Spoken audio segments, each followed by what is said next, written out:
अब हम आपको श्रीमद् भागवत महापुराण के 12वें स्कंद का 12वां अध्याय सुनाते हैं। इसमें हम क्या सुनाएंगे? श्रीमद् भागवत की संक्षिप्त विषय सूची, बस ये आपको सुनना है। सूत जी कहते हैं कि भगवत भक्ति रूप महान धर्म को नमस्कार है। विश्व विधाता भगवान श्री कृष्ण को नमस्कार है। अब मैं ब्राह्मणों को नमस्कार करके श्रीमद् भागवत भक्तोक्त सनातन धर्मों का संक्षिप्त विवरण सुनाता हूँ। सौनकादि ऋषियों, आप लोगों ने मुझसे जो प्रश्न किया था उसके अनुसार मैंने भगवान विष्णु का ये अद्भुत चरित्र सुनाया। ये सभी मनुष्यों के श्रवण करने योग्य है। इस श्रीमद् भागवत पुराण में सर्व पापहारी स्वयं भगवान श्री हरि का ही संकीर्तन हुआ है। वे ही सबके हृदय में विराजमान, सबकी इंद्रियों के स्वामी और प्रेमी भक्तों के जीवन धन है। इस श्रीमद् भागवत पुराण में परम रहस्य में अत्यंत गोपनीय ब्रह्म तत्व का वर्णन हुआ है। उस ब्रह्म में ही इस जगत की उत्पत्ति, स्थिति और प्रलय की प्रतीति होती है। इस पुराण में उसी परम तत्व का अनुभवात्मक ज्ञान और उसकी प्राप्ति के साधनों का स्पष्ट निर्देश है। सौनक जी, इस महापुराण के प्रथम स्कंद में भक्ति योग का भली भांति निरूपण हुआ है और साथ ही भक्ति योग से उत्पन्न एवं उसको स्थिर रखने वाले वैराग्य का भी वर्णन किया गया है। परीक्षित की कथा और व्यास नारद संवाद के प्रसंग से नारद चरित्र भी कहा गया है। राजऋषि परीक्षित ब्राह्मण का शाप हो जाने पर किस प्रकार गंगा तट पर अनशन व्रत लेकर के बैठ गए और ऋषि प्रवर श्री सुखदेव जी के साथ किस प्रकार उसका संवाद प्रारंभ हुआ, ये कथा भी प्रथम स्कंद में ही है। योग धारणा के द्वारा शरीर त्याग की विधि, ब्रह्मा और नारद का संवाद, अवतारों की संक्षिप्त चर्चा तथा मैं तत्व आदि के क्रम से प्राकृतिक सृष्टि की उत्पत्ति आदि विषयों का वर्णन दूसरे स्कंद में हुआ है। तीसरे स्कंद में पहल विदुर जी और उद्धव जी के, तदंतर विदुर तथा मैत्री जी के समागम और संवाद का प्रसंग है। इसके पश्चात पुराण संहिता के विषय में प्रश्न है और फिर प्रलय काल में परमात्मा किस प्रकार स्थित रहते हैं इसका निरूपण है। गुणों के क्षोभ से प्राकृतिक सृष्टि और महत्त्व आदि 7 प्रकृति विकृतियों के द्वारा कार्य सृष्टि का वर्णन है। अब ये श्रीमद् भागवत महापुराण की संक्षिप्त विषय सूची बता रही है। क्या यहाँ बताने की जरूरत थी? नहीं, बता रहे हैं जिससे कि जैसे जैसे उनको बता रहे हैं वैसे वैसे उनको याद आता जा रहा है।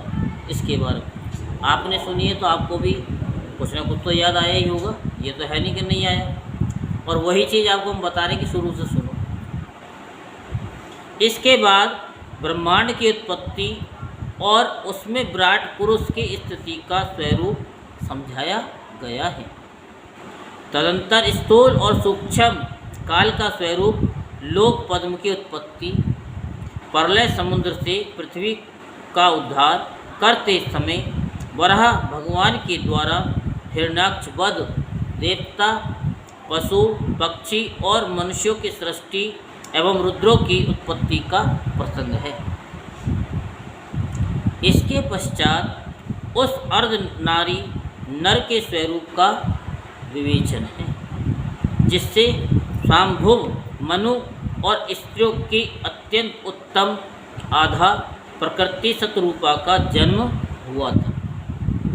कर्दम प्रजापति का चरित्र, उनसे मुनि पत्नियों का जन्म, महात्मा भगवान कपिल का अवतार और फिर कपिल देव तथा उनकी माता देवहूति के संवाद का प्रसंग आता है।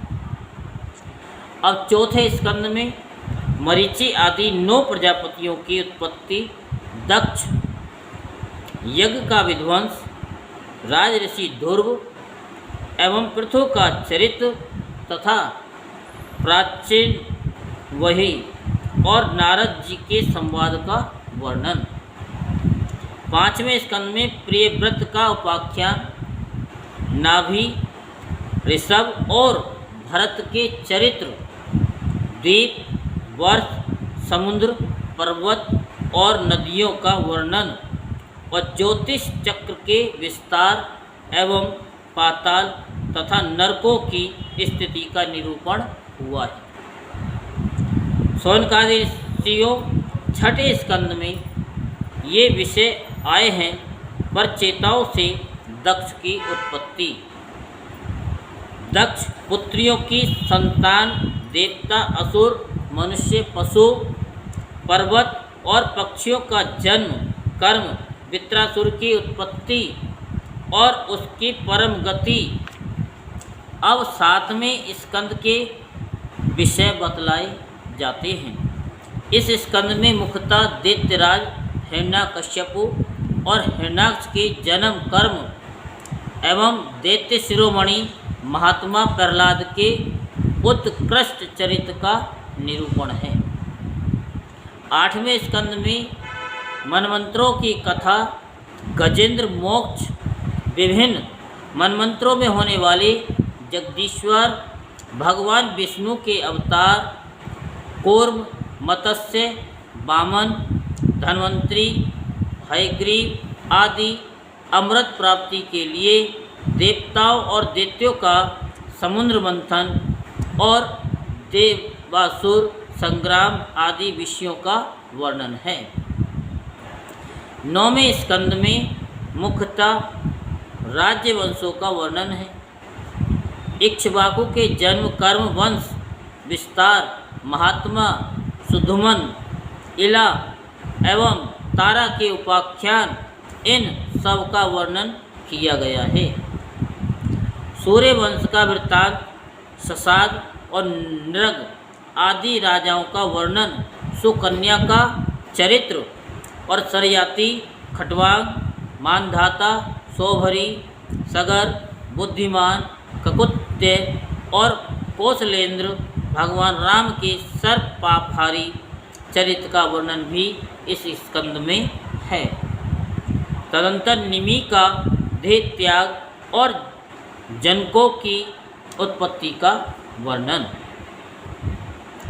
भृगुवंश शिरोमणि परशुराम जी का क्षत्रिय संहार, चंद्रवंशी नरपति पुरोरवा, ययाति, नहुस, दुष्यंत, नंदन, भरत, संतनु और उनके पुत्र भीष्म आदि की संक्षिप्त कथाएं भी 9वें स्कंद में ही है।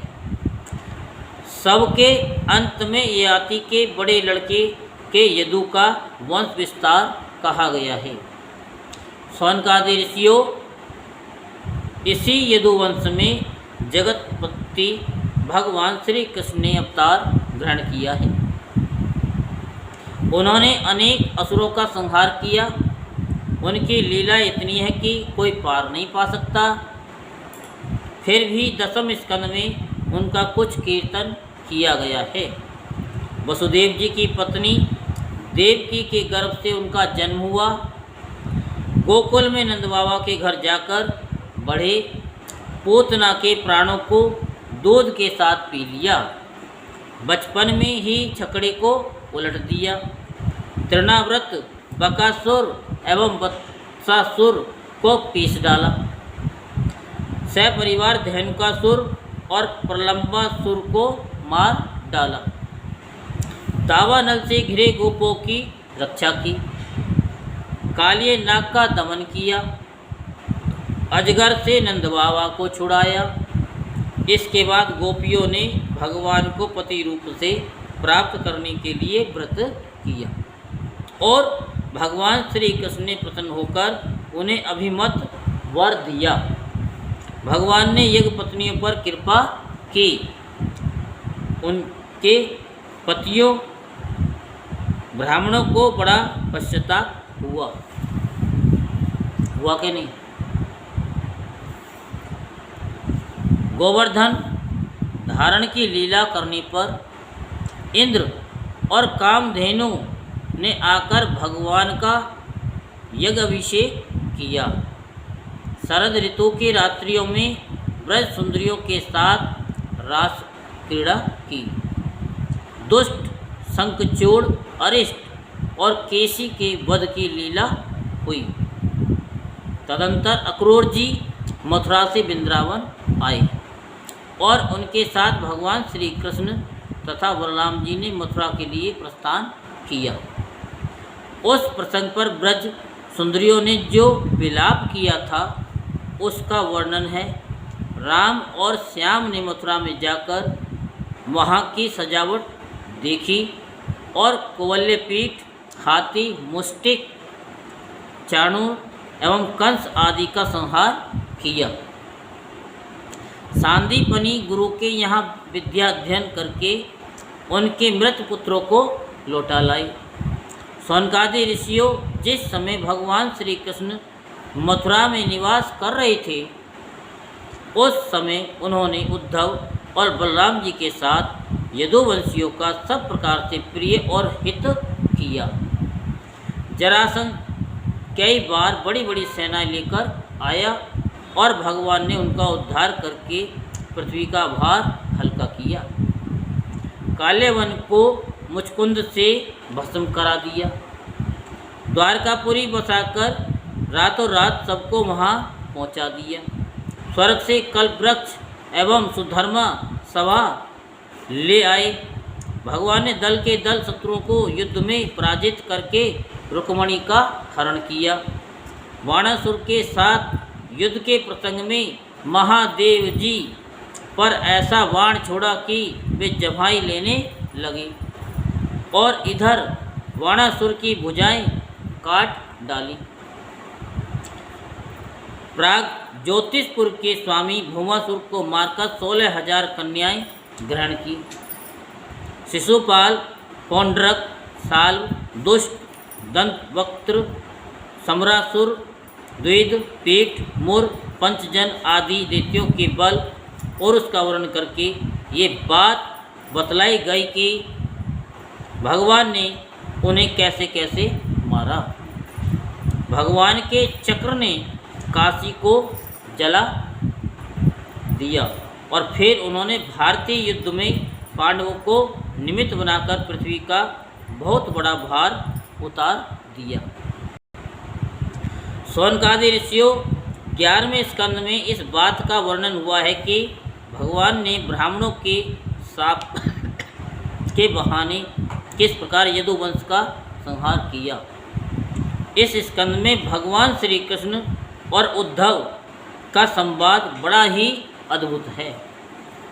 उसमें संपूर्ण आत्मज्ञान और धर्म निर्णय का निरूपण हुआ है और अंत में ये बात बताई गई है कि भगवान श्री कृष्ण ने अपने आत्म योग के प्रभाव से किस प्रकार मृत्युलोक का परित्याग किया। 12वें स्कंद में विभिन्न युगों के लक्षण और उनमें रहने वाले लोगों के व्यवहार का वर्णन किया गया। समझ में आ रहा है? तथा ये भी बतलाया गया कि कलयुग में मनुष्यों की गति विपरीत होती है। 4 प्रकार के प्रलय और 3 प्रकार की उत्पत्ति का वर्णन भी इसी स्कंद में है। इसके बाद परम ज्ञानी राज ऋषि परीक्षित के शरीर त्याग की बात कही गई है। तदंतर वेदों के शाखा विभाजन का प्रसंग भी आया है। मार्कंडेय जी की सुंदर कथा, भगवान के अंग उपांगों का स्वरूप का कथन और सबके अंत में विश्वात्मा भगवान सूर्य के गणों का वर्णन है।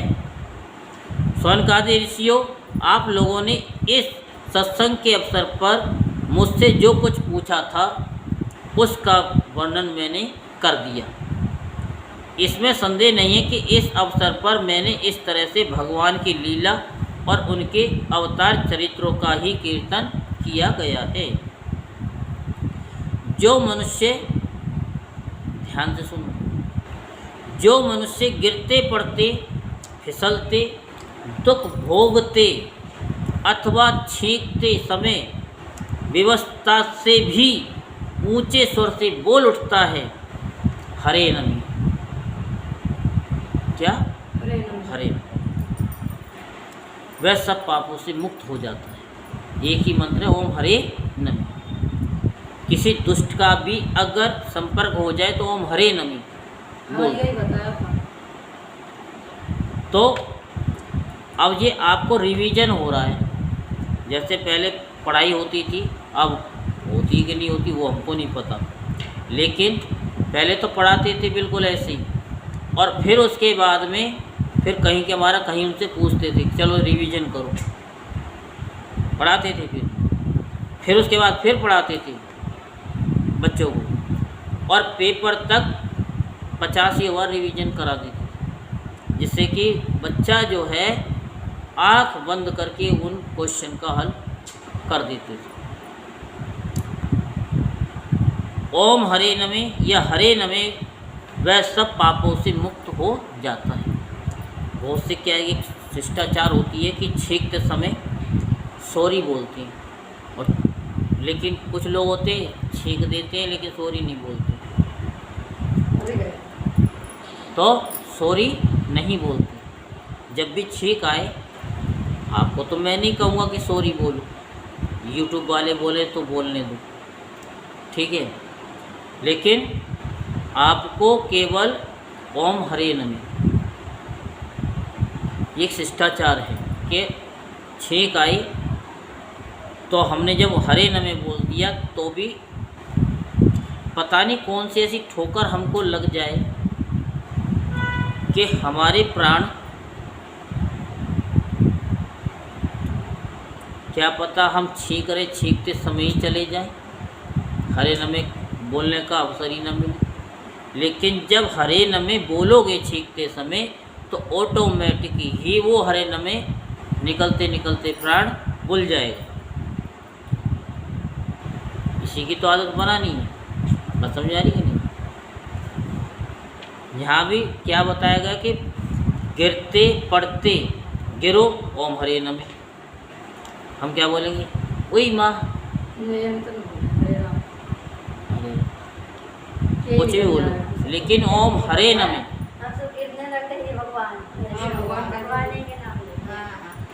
हरे नमः, हरे नमः यानी हर लो, बचा लो गिरते हुए, फिसलते हुए। किसी के आगे भी कोई इधर उधर चुगली कर रहा, खड़ा हो गया आदमी आकर के, तब भी मन में बोलते हुए ओम हरे नमः। अब ये नहीं कथा सुननी हो तो हरे नमः करते रहो, नहीं। तो हरे नमः बोलते रहोगे तो भी कथा आपकी समझ में नहीं आएगी, ठीक है ना। बहुत से क्या करते हैं, कथा सुनते रहेंगे, मुँह चलता रहेगा, फिर पूछेंगे क्या, हमारे तो गुरु जी का मंत्र चल रहा है। अरे तुम कथा सुन रहे हो, मंत्र चल रहा है, कथा तुम्हारे समझ में क्या आएगी। हम जब सुना रहे ओम नमो भगवते वासुदेवाय, अपने मन में बोले जा रहे ओम नमो भगवते वासुदेवाय, तो कथा समझ में आ रही है, फिर नींद आ जाती है, कहते हमें नींद आ रही है। तो ओम हरे नमः समझ में आ गई ना जहाँ तक की बात, वह सब पापों से मुक्त हो जाता है। मूल मंत्र है ये। यदि देश काल एवं वस्तु से अपरिच्छिन्न भगवान श्री कृष्ण के नाम लीला गुण आदि का संकीर्तन किया जाए अथवा उनके प्रभाव महिमा आदि का श्रवण किया जाए तो वे स्वयं ही हृदय में आ विराजते हैं, स्वयं ही विराजमान हो जाते हैं और श्रवण तथा कीर्तन करने वाले पुरुष के सारे दुख मिटा देते हैं। ठीक वैसे ही जैसे सूर्य अंधकार को और आंधी बादलों की तितिर बितिर कर देती है।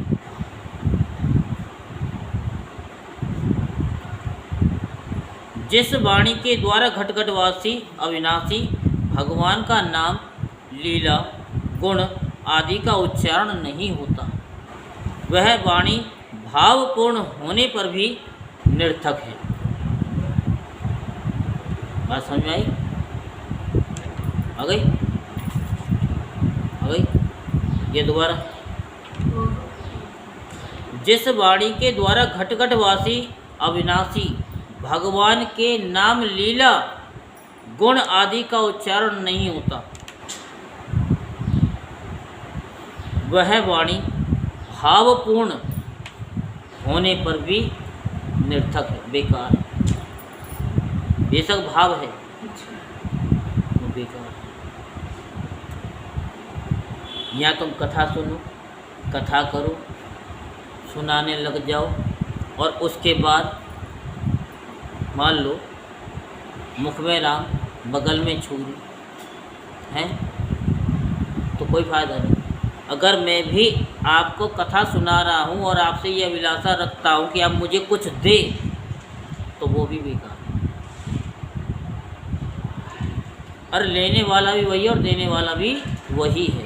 पता न किसके हृदय में घुस करके क्या वो किसको क्या दिलवा दे। लेकिन एक अभिलाषा ये रखो कि हाँ हम तो वही शिव चर्चा करेंगे और जो भोले बाबा पे जो गोच्छा चढ़ा है और कहते साड़ी चढ़ी है पार्वती जी को और श्रृंगार का, और हम सब उठा करके ले जाएं, तो वो शिव चर्चा है क्या? है ये मन में भाव चल रहा है, जो मन में भाव चल रहा है कि हम ये उठा करके ले जाएं, क्योंकि शिव चर्चा तो हम करते हैं। और ब्राह्मण भी मना कर रहे हैं आप मत लेके जाओ, फिर भी ज़बरदस्ती लेके जा रहे हैं, तो वो शिव चर्चा है क्या? वो शिव चर्चा नहीं है। तो इसलिए भाव पूर्ण होने पर मन में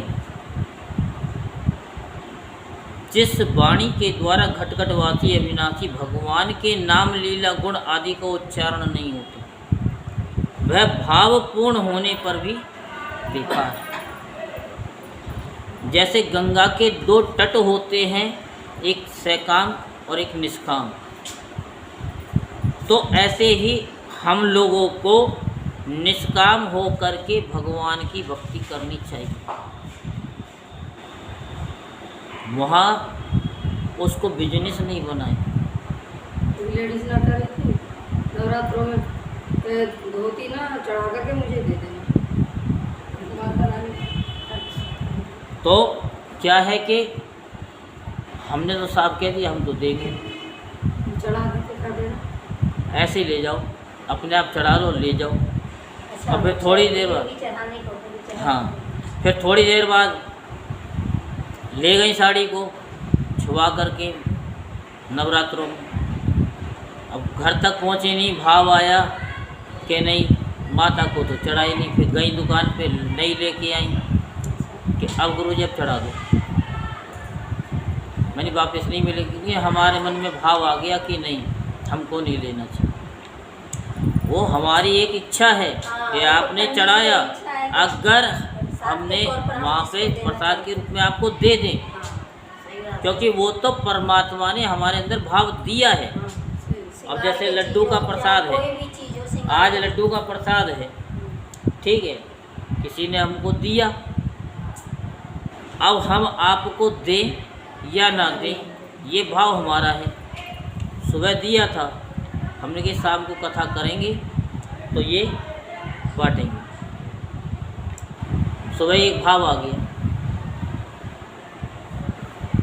तो केवल एक भाव पूर्ण होने पर भी निर्थक है अगर आपके मन में यहाँ से ले जाने की इच्छा है कि हम यह कीर्तन करेंगे और कीर्तन करने के बाद हम यहाँ से सारा सामान उठा करके ले जाएंगे, तो भी क्योंकि आपसे बहुत से क्या करते कीर्तन मंडली बना लेंगे, कीर्तन करते करते मंदिरों में बहुत से ऐसे हैं, और फिर जो है वो मंदिर में तो कीर्तन कर रहे हैं वैसे ही, लेकिन उसके बाद में जब घरों में कीर्तन करते हैं तो वहाँ से सारा चढ़ावा उठा करके और उससे अपनी घर का सामान खरीदते हैं, तो उन्हें दोष लग जाता है। अगर आप भगवान की भक्ति कर रहे हो तो निष्काम होकर के करिए, ठीक है, और नहीं तो वो व्यर्था ही चली जाती है।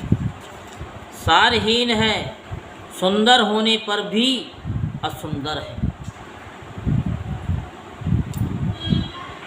कोई सुंदर नहीं है, सुंदर उसके गुण होते हैं, उनके भाव होते हैं सुंदर, और उत्तमोत्तम विषयों का प्रतिपादन करने वाली होने पर भी असत कथा है। जो वाणी और वचन भगवान के गुणों से परिपूर्ण रहते हैं वे ही परम पावन हैं, वे ही मंगलमय हैं और वे ही परम सत्य है। जिस वचन के द्वारा भगवान के परम पवित्र यश का गान होता है वही परम रमणीय, रुचिकर एवं प्रतिक्षण नया नया जान पड़ता है। उससे अनंत काल तक मन को परमानंद की अनुभूति होती रहती है। मनुष्य का सारा शोक चाहे वह समुद्र के समान लंबा और गहरा ही क्यों ना हो, उस वचन के प्रभाव से सदा के लिए सूख जाता है। जिस वाणी से चाहे वह रस, भाव, अलंकार आदि से युक्त ही क्यों ना हो, जगत को पवित्र करने वाली भगवान श्री कृष्ण के यश का कभी गान नहीं होता, वह तो कौवों के लिए उच्छिष्ट फेंकने के स्थान के समान अत्यंत अपवित्र है।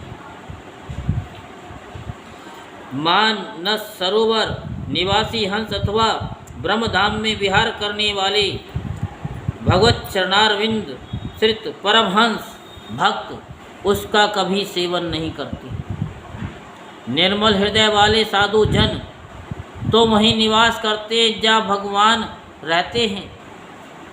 इसके विपरीत जिसमें सुंदर रचना भी नहीं है और जो व्याकरण आदि की दृष्टि से दूषित शब्दों से युक्त भी है, परंतु जिसके प्रत्येक श्लोक में भगवान के सुयश सूचक नाम जुड़े हुए हैं, वह वाणी लोगों के सारे पापों का नाश कर देती है। क्योंकि सत्पुरुष ऐसी ही वाणी का श्रवण, गान और कीर्तन किया करते हैं। वह निर्मल ज्ञान भी जो मोक्ष की प्राप्ति का साक्षात साधन है। यदि भगवान की भक्ति से रहित हो तो उसकी उतनी शोभा नहीं होती। फिर जो कर्म भगवान को अर्पण नहीं किया जाता, बताया ना, अर्पण भगवान को कर्म, वह चाहे कितना ही ऊंचा क्यों ना हो, सर्वदा अमंगल रूप दुख देने वाला ही है। वह तो शोभन वर्णीय हो ही कैसे सकता है। वर्णाश्रम के अनुकूल आचरण, तपस्या और अध्ययन आदि के लिए जो कुछ बड़ा परिश्रम किया जाता है उसका फल है केवल यश अथवा लक्ष्मी की प्राप्ति। परंतु भगवान के गुण, लीला, नाम आदि का श्रवण, कीर्तन आदि तो उनके श्री चरण कमलों की अविचल स्मृति प्रदान करता है। भगवान श्री कृष्ण के चरण कमलों की अविचल स्मृति सारे पाप, ताप और अमंगल को नष्ट कर देती है और परम शांति का विस्तार करती है। उसी के द्वारा अंतःकरण शुद्ध हो जाता है, भगवान की भक्ति प्राप्त होती है एवं पर वैराग्य से युक्त भगवान के स्वरूप का ज्ञान तथा अनुभव प्राप्त होता है। शौनकादि ऋषियों, आप लोग बड़े भाग्यवान हैं, धन्य धन्य हैं, क्योंकि आप लोग बड़े प्रेम से निरंतर अपने हृदय में सर्वांतर्यामी, सर्वात्मा, सर्वशक्तिमान आदिदेव, सबके आराध्य देव एवं स्वयं दूसरे आराध्य देव से रहित नारायण भगवान को स्थापित करके भजन करते रहते हैं।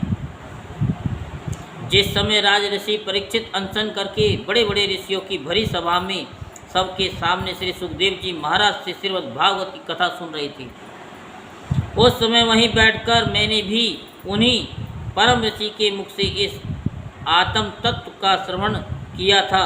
आप लोगों ने उसका स्मरण कराकर मुझ पर बड़ा अनुग्रह किया है। मैं इसके लिए आप लोगों का बड़ा ऋणी हूँ। सौनकादि ऋषियों, भगवान वासुदेव की एक एक लीला सर्वदा श्रवण कीर्तन करने योग्य है। मैंने इस प्रसंग में उन्हीं की महिमा का वर्णन किया जो सारे अशुभ संस्कारों को धो देती है। जो मनुष्य एकाग्रचित्त से एक पहर अथवा एक क्षण ही प्रतिदिन इसका कीर्तन करता है, कीर्तन का वो नहीं सुनता है, और जो श्रद्धा के साथ इसका श्रवण करता है, वे अवश्य ही शरीर सहित अपने अंतःकरण को पवित्र बना लेता है। हमने ऐसे नहीं कहा कि आप शुरू से सुनो, YouTube पे सुनो। क्यों? क्योंकि हमें मालूम है जब तक आप लोगों का अंतःकरण शुद्ध नहीं होगा तब तक कुछ नहीं होगा। और कब होगा? जब आप सर्फ एक्सल डाल दो, पता नहीं क्या क्या डालती हैं, कपड़े जब गंदे हो जाते हैं तो आपको सब पता है,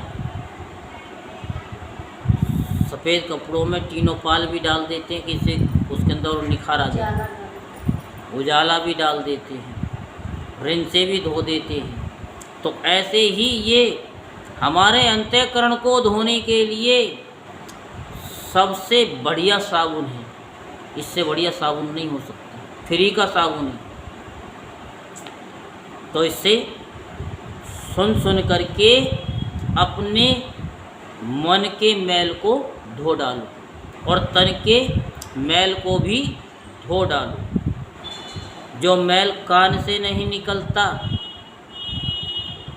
कान में तिल्ली डालने के बाद भी और हाइड्रोजन भी डालने के बाद भी वो श्रीमद् भागवत की कथा को सुन ले तो मैल के मैल का भी मैल निकल जाता है। जो पुरुष द्वादशी अथवा एकादशी के दिन इसका श्रवण करता है, अब सुन लो, द्वादशी और एकादशी। अब बताओ आपने कौन सी एकादशी छोड़ दी, कौन सी द्वादशी छोड़ दी? सारे दिन चल रहा है, प्रतिदिन चल रहा है आप लोगों का। YouTube पर भी ऐसे ऐसे भक्त हैं कि जो प्रतिदिन सुन रहे हैं, बिना नागा के सुन रहे हैं। उनके लिए बहुत बहुत साधुवाद है, धन्यवाद नहीं, साधुवाद। द्वादशी अथवा एकादशी के दिन इसका श्रवण करता हुआ दिग्रायु हो जाता है। और जो संयम पूर्वक निराहार रहकर पाठ करता है, उसके पहले के पाप नष्ट हो जाते हैं और पाप की प्रवृत्ति भी नष्ट हो जाती है। प्रवृत्ति नष्ट हो जाती है मतलब जो कार्तिक के महीने में बताया ना कि गंगा जी सब पापों को धो डालती है, उन पापों को नहीं धोती है जो धोने के बाद फिर दोबारा से वो आकर के पाप करते हैं, तो उसको यमराज के डंडे ही फिर धोते हैं अच्छी तरीके। तो यहाँ बताया कि जो प्रतिदिन सुनते हैं उनके पाप नष्ट हो जाते हैं और पाप की प्रवृत्ति जो होती है कि जो आकर के पाप करते हैं वो फिर एक बार धुल गए ना, जो कथा में आ गया, तो फिर उसके पाप करने की प्रवृत्ति भी नष्ट हो जाती, फिर वो पाप नहीं करता।